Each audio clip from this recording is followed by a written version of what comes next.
Whether quitting your addiction to snacking, too much sugar, or quitting smoking, it starts with knowing what you want, checking obstacles, then handling them in advance.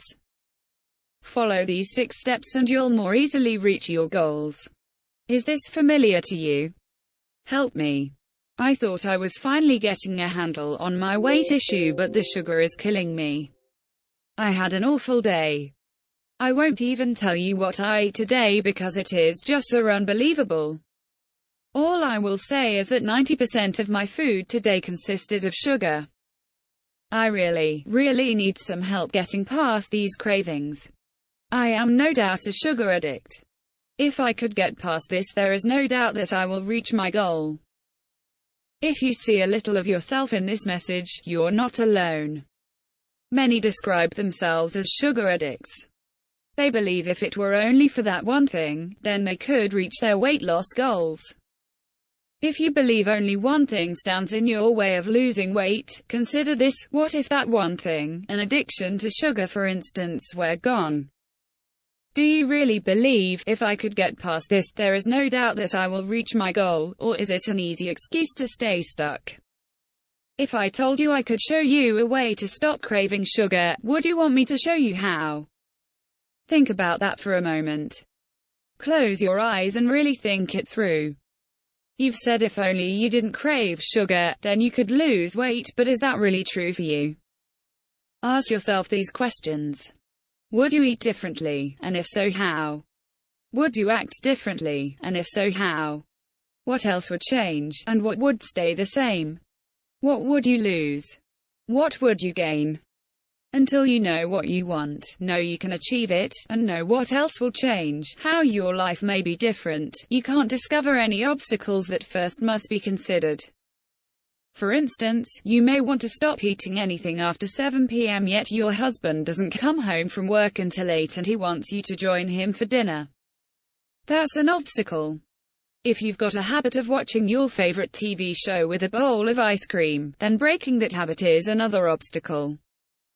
If you don't work out ways to overcome your obstacles, perhaps through discussion and compromise with your husband, or habit-breaking exercises for your ice cream habit, there's bound to be a problem. Just saying you're not going to do something anymore rarely works. Instead, determine what might stand in the way of achieving your goals, find a way around them, and you're much more likely to actually achieve those goals once and for all. The statement, "if this one thing were handled, then everything else would fall into place," is an if-then statement and gets people into trouble. They want a fairy godmother to make it all better. A strong belief that one single thing such as eating sugar is my problem sets you up to fail, especially if you really like eating sugary foods. Getting a handle on your cravings is not an all-or-nothing proposition. You must leave room for occasional deviations. It's not the occasional side trip that causes weight trouble, it's the road we usually travel. In NLP, neuro-linguistic programming, a good starting point is the exercise called establishing a well-formed outcome.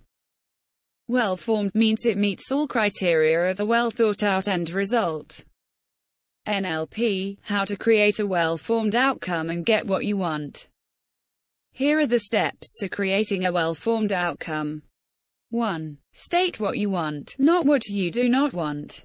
I want to weigh 135 pounds. 2. Determine whether you can achieve it. Do you believe it is possible? 3. What resources do you have and what do you need? Time, money, gear, clothes, equipment, coaching, whatever.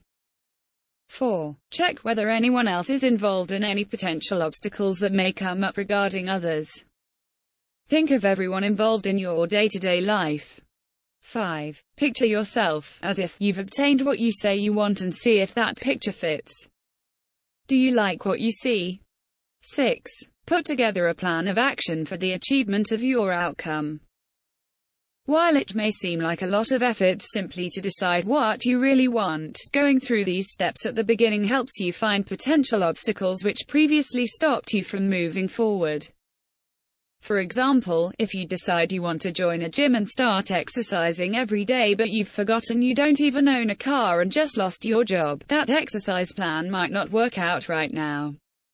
If you did join a gym, you'd end up not going and then you'd think you'd failed, yet it was the plan that failed, not you. You didn't think it through. A better plan in this instance may be doing exercises at home, or within walking distance, or simply walking for exercise. Later, when you do have transportation, you can rethink the plan and perhaps join a gym then. There are always options. It's better to look at what you want from every angle, then put together a plan you know can and will work. Then when you know what you want, you will also know you can make it happen and begin by taking that first step toward making it a reality. You can also find more information on this popular and well-known NLP process by searching for NLP Well-Formed Outcome in your favorite search engine.